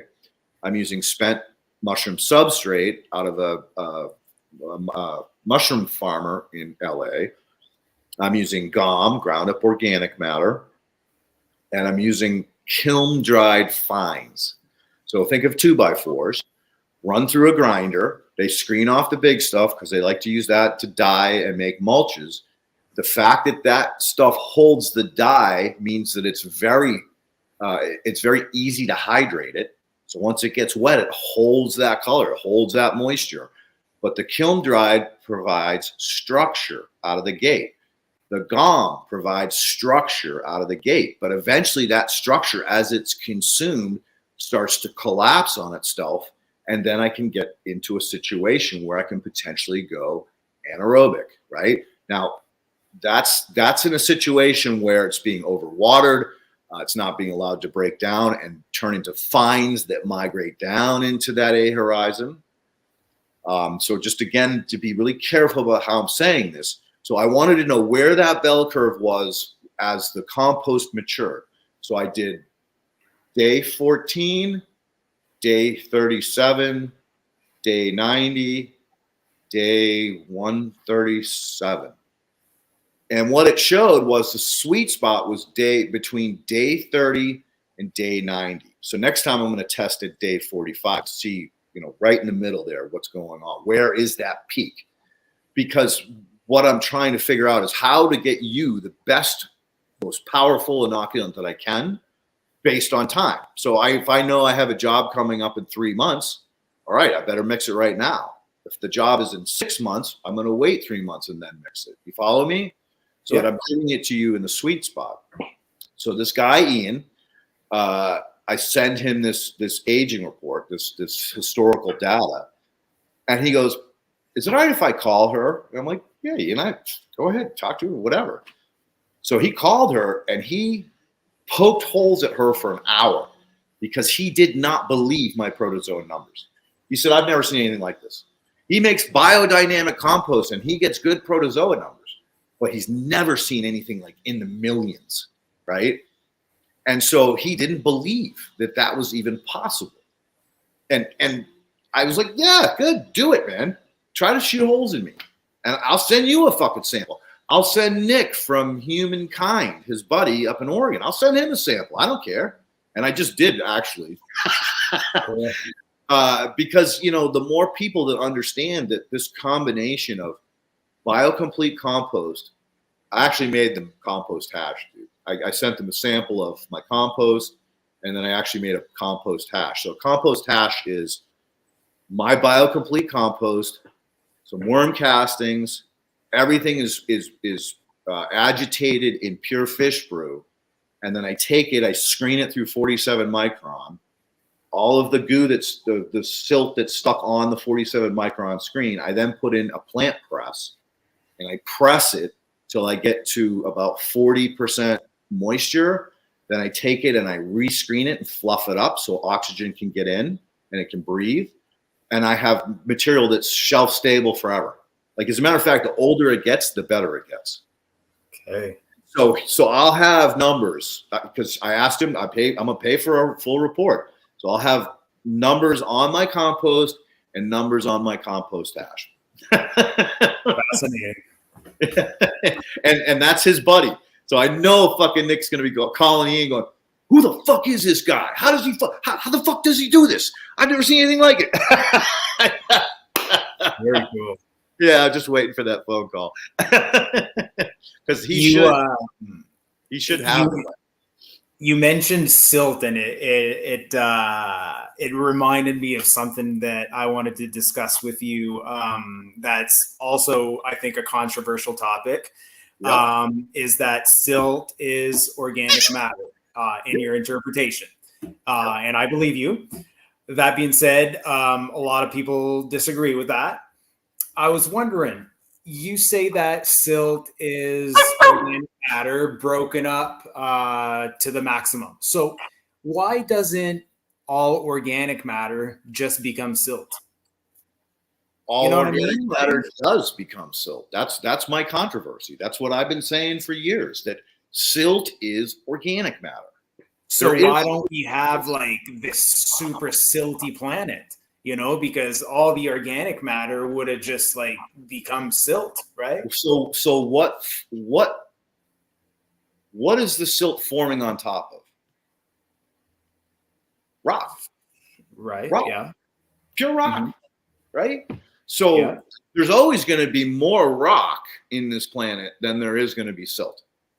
So eventually, right, a forest goes from, or any land goes from what we call early succession, bacterially dominant, plants like kale and other early succession plants. Then it moves into a riparian zone. Then it moves into a meadow. Then it moves into brushes and shrubs. Then it moves into deciduous trees and eventually into conifer trees. And then the conifer trees, or old growth, because it can be other tree, it can be oaks, it can be all kinds of other trees. But as that forest matures into old growth, there's nowhere near the plants, the organic matter being cycled. Yeah, the tree's shedding some needles, right? So there is some forest stuff. Yeah. But it's not like a prairie that's just shredding fucking huge volumes of organic matter all the time, every year. Right? So again, right, you have let's talk physical soil, right? Sand, silt, clay, and organic matter. What is sand? Well, there's actually a lot of different types of sand. There's black sand beaches, which are basically iron. Like if you go out there with a magnet, it just sucks up. We've all had that game where you paint the mustache on the guy with the black sand. There's calcitic sand. Calcitic sand is probably the most abundant on the planet because essentially that was coral that had gone through a growth phase. Remember, there's been heating and cooling of this planet a number of times. How many extinctions we've had? 5, where everything got wiped off the planet. I think the most interesting extinction is when I believe it was a polar shift, although we'll never know. But the ice from both poles actually met at the equator, suffocated everything, right? Frozen fucking world, and yet here we are talking. Yeah. Right? There should have been no life left. No life. But yet here we're talking, living in a Garden of Eden, or it was a Garden of Eden, 300 years ago. We've, set it back a bit. But bottom line is that there will never be so much plants that create so much silt before that silt doesn't pocket or distribute or get consumed by biology. Okay. So how long does it take for organic matter to become silt? Depends on the density of the organic matter. So you have cellulose and you have lignin. They're very, very hard to break down. So look at a redwood tree, right? It falls over up in the redwoods up north in Humboldt. Those logs are there for hundreds of years, if not longer. So that tree is going to take a hell of a long time to turn to silt. Now, that brown leaf that came off your maple tree that fell in the river, that's now being consumed by decomposing bacteria and saprophytic fungi, might only be a month, 2, 5 before it becomes silt. And again, that's kind of what I always figured, that like at the bottom of creeks and stuff like that, you find a lot of silt. It must be that organic matter turning into silt fairly quickly. Yep. And so listen to this. The floodplains.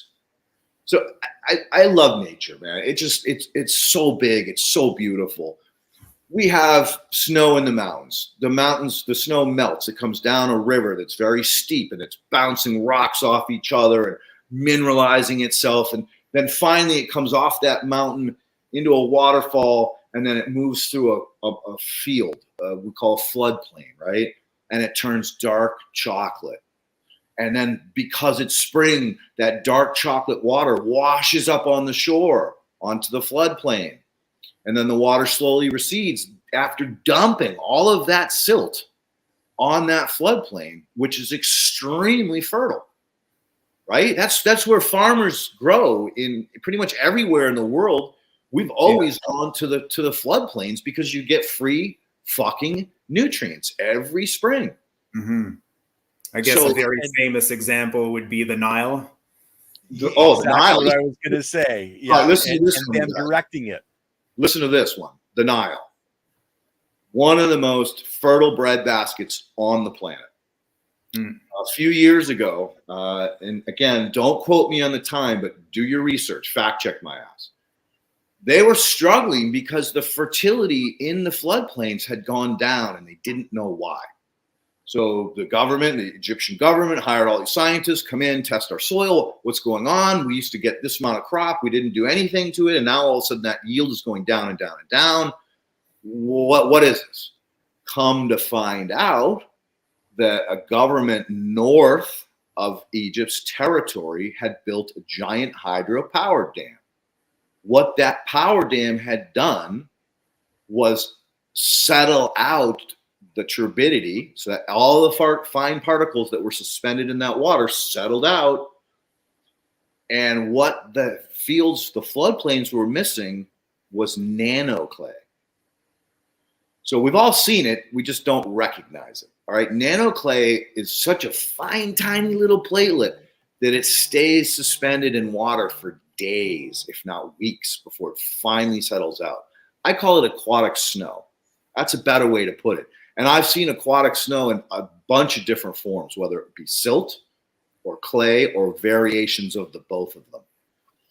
So now they're like, oh, fuck, we don't get any more of this nano clay, which is so easy for the bacteria to break down and release all of those minerals. Because remember, clay is rock. That's what it comes from. Clay is rock. Silt is organic matter. Sand can be broken down rock or broken up coral or broken up shells, seashells of any kind, mollusks. So these things come from various forms, but traditional soil science teaches based on dogma we learned in the 1850s, and they've never changed it. They have never modernized that. It's the same fucking religion. It's the same as Christianity. Once they got control, they're fucking going to hold as much control over it as they possibly can. Because again, they're backed by the chemistry companies. The chemistry companies finance soil science. So of course they don't want us to know about biology, because we wouldn't fucking use their poison anymore, right? So that's why soil science dogma has never changed, because the chemistry companies don't want it to. And so, I wish Ab was here, because Ab so wanted to have this conversation about silt. And totally. And I've discussed it with him, and he's not disagreeing with you, but he's still not sure. So I was thinking the same. I wish he was here right now. Yeah, but he'll probably listen to it. And Ken, we'll bug him, right? Yeah, actually, we don't have anybody booked for next week yet. Maybe Tom wants to come back next week so we can have that conversation with Av.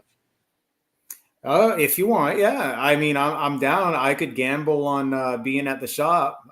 We kind of forgot about that. I was I didn't forget about it. I just didn't want to interrupt our flow. We were flowing, dude. We were fucking flowing. I'm really down to show you the grow, though, to put my money where my mouth is there. All right, so why don't we do this next week? Start the show there, and if for whatever reason you can't get on, just text us, and you're only 10 minutes away. Av and I'll chop it up without you until you get to your home. Yeah, it's like I would say like it's 95% it's gonna work out. Usually it works. Well, we haven't actually done a fun farm tour in a while, so it would be really great to have that opportunity to see you grow, see your praying plants. I know the audience loves that stuff. Yeah, man, let's do it for sure. So, yeah, and Ken, I do have other people kind of teed up, so I'll start putting some pressure on that. And I backed off because I thought Av said he had a whole bunch of people. He sent that list out. So anyway, we'll get our shit together. But we're at almost an hour 50, and we've got 7 questions. So Ken, why don't you fire away with the questions? Okay, biochar is a great filter. I use it as my bottom layer above the water. Water is clean and doesn't smell. So it's more of a statement than a question. It's just don't go overboard with your biochar. Well, Jeff, let me ask you this. Is it charcoal or biochar?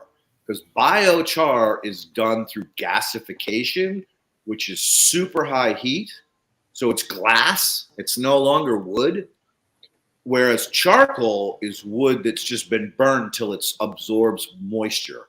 Charcoal is the best filter on the planet. It filters probably the vast majority of chemicals that we deal with. It does great for fish. Fish are very water sensitive. That's their environment. That's why we use charcoal and zeolite sometimes to clean the water.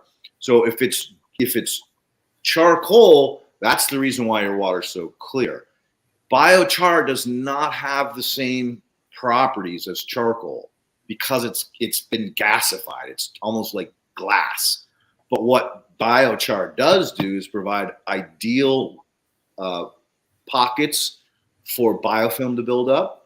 And it also provides structure in compacted soils.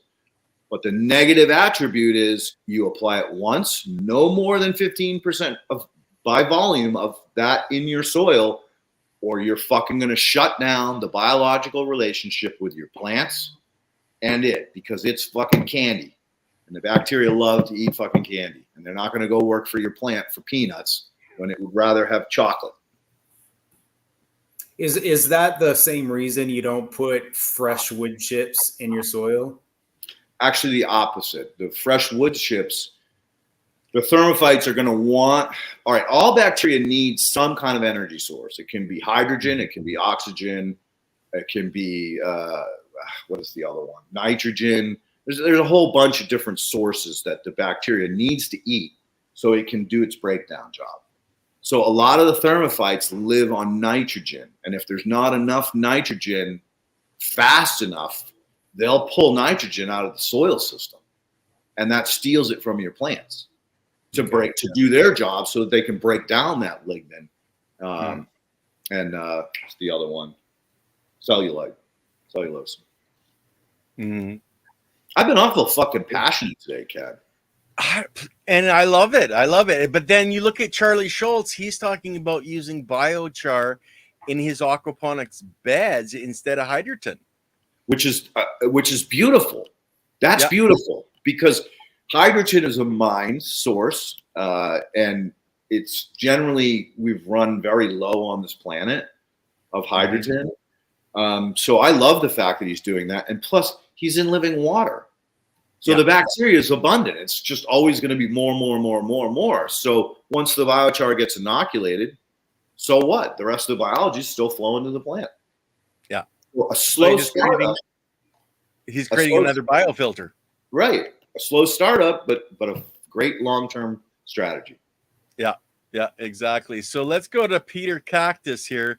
Can't you just throw a handful of good soil into a container mix and call that a biological inoculation? Well, that's what I do. But what is your understanding of a good biological soil?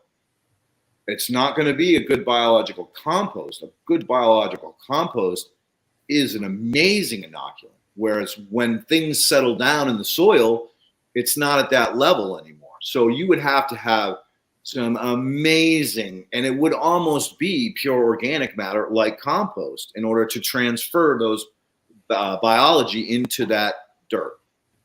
Yeah. Well, and that's taking it from a dirt into a living soil. And that's what we're all working towards, is having that living soil. Well, and again, potting soil is not dirt. Well, I suppose it is because there's nothing living in it, right? So how do you inoculate something that's dead like potting soil? That's exactly how you do it. Yeah. Okay, so protozoa could perhaps multiply through sexual fission, asexual binary fission. Oh, dude, there's so much we don't understand. What about fucking horizontal gene transfer? What about chemotaxis, chemosignaling? What about the ability for things to flip sexually and or different forms of sexuality? Sometimes they can be a male and female. Sometimes they can be a female. Sometimes they can be a male. Nature's fucking deep, dude. Nature's fucking deep. That's an understatement, okay? I've grown a cultivar several times, hundreds and hundreds of cultivars. And I know this isn't really, it's kind of off topic, but one time, I have no idea what happened, but one out of like 800 in the room was fully hermaphrodite. Just random. That is the great corrector. That's what I was talking about earlier. That's the great corrector. That's hard Nature work. finds a way. Nature finds a way. I love that fucking Jurassic Park movie. Yeah. So watch out, growers. Like observe. It can happen. Yeah. Always keep an eye, and that's the heart of being a grower. Is you're in there all the time and observing. Right. Yeah. You are the most important person in that grow. 50% of all science is good observation. Yeah. So silt turns into rock through time. Yep, it's called sedimentary rock. Google Okay. it. It's all it is different things, gravel, sand, organic matter that's basically been pressed through heat and pressure over time that becomes rock-like. We call it sedimentary rock. Yeah. Your sandstones and stuff like that. Yep, conglomerates, sandstones, and then it gets crazy. Geology is another one. It gets really crazy quick. So that leads into the Rusty Nails question. I think silt becomes clay. No, clay is directly from rock. Generally speaking, where the vast majority of clays on this planet come from, is two sources. Volcanic ash, that's rock, right? And the other is through glaciers. So that pressure of that glacier picking up that boulder and rubbing it across another bedrock, that's just going to leave this powdery dust that is clay. So those are the two main ways of forming clay. Cool. And then our last question is from David. Does a lot of silt get carried into the oceans? Fuck yeah. Hell yeah. I mean, a lot of silt ends up filling up ponds, and then they go back to being swamps, right? Yeah. So kettle lakes, very common in New England, where a pocket of ice got buried over, and the glacier went on, and then as the glacier receded, that pocket melted and created what we call a kettle lake or a kettle pond, and those eventually fill back up with silt and organic matter from leaves and logs and trees, and they go back into a swamp.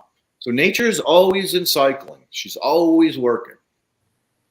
Yeah, which is needed. We always need that, and we want to help her work. Yeah. Well, we need to do a lot of work to help work. Just a little bit of work. Come on. Just a smidge. So we're just about at the 2-hour mark. Tom, do you have anything coming up? Are you coming back down to the West to, the Unicorn Music Festival or any of that? I really want to. I told you I was going to. To be honest, I have nothing really concretely planned right now. Have lots of work on the agenda. I mean, we're a 3-4 man crew running our show, so I have to be growing the weed mostly. Well, and you're growing fantastic weed. Thank you. Yeah, you definitely we call it plant husbandry. So you can't leave the farm. You got to be around. Yeah. But I'd love to go out west, maybe at the Victoria Grow Up, or we'll see. Maybe I'll make it to the Unicorn Cup. I'd love to. Okay. Are you going? Leighton, do you have me? I'm going to be there. Yeah, I already got my tickets and everything for it, and the camping spots, and going to be doing some interviews from there as well. I don't know if they'll be live or just afterwards, but it's going to be a lot of it's going to be recorded. Leighton, what do you have coming up, if anything? So I've been desperately trying to pull together the compost cup, and it's just everybody's so busy that it's like falling between the cracks. That being said, I'm collaborating with some real heavy-hitting biocomplete, biodynamic compost makers to create a hub for people that are looking for these specialty products at Peach Hill Soils. But so that's been a lot of my work. As you well know, I just finished one project down in Malibu. I got more projects coming up. I've got a really interesting one on a tea Chitro. It's a plant, a flower that's super fucking cool. The guy's doing an organic regenerative plant installation on a field that has been grass-fed beef for 30 years, and he's respectfully developing the contours for this plant. And I'm going to get you the name of it, because when I first looked into it, I was like, holy shit, this thing's badass. It's Cool. a plant that has been around for 250 million years. It's one of the oldest plants we have on the record. Most other plants have evolved on to other things. It's called Protea, Protea. That's the name of the plant. That one's starting up like as soon as possible, plus all the compost work. So I've not been on Instagram a lot. I've been just working my balls off, trying to keep up with, again, getting as many people to move into this organic regenerative farming lifestyle system. So, and that's why you're on the show every Monday, and that's why Tom is here, that's why Av's here, that's why I'm here, and so many other hosts like Andy Lopez, the Invisible Gardener. Luna's on now, and we've got more shows that are going to be coming up.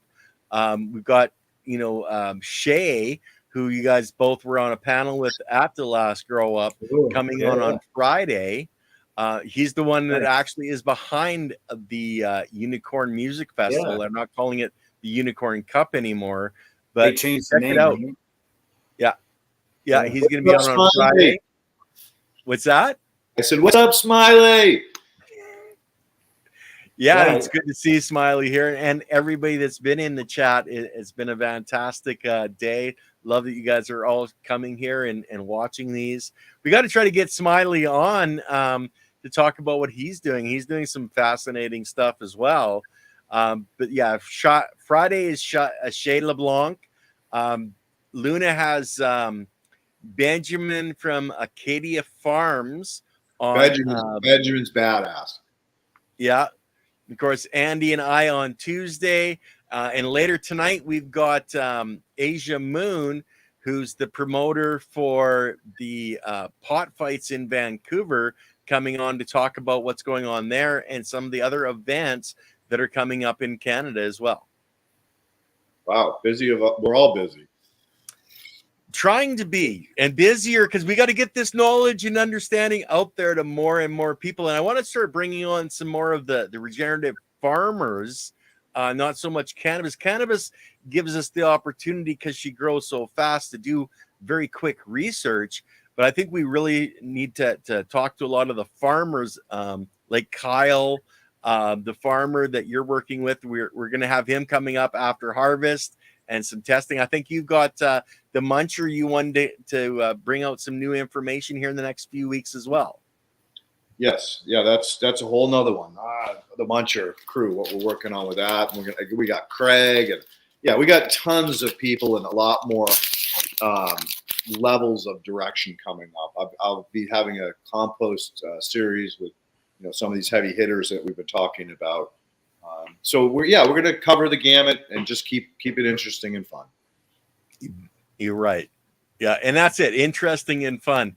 Anyway, guys, we're over the 2 hours. I'm going to shut it off now. So we'll see you guys in a couple of hours with, the next show.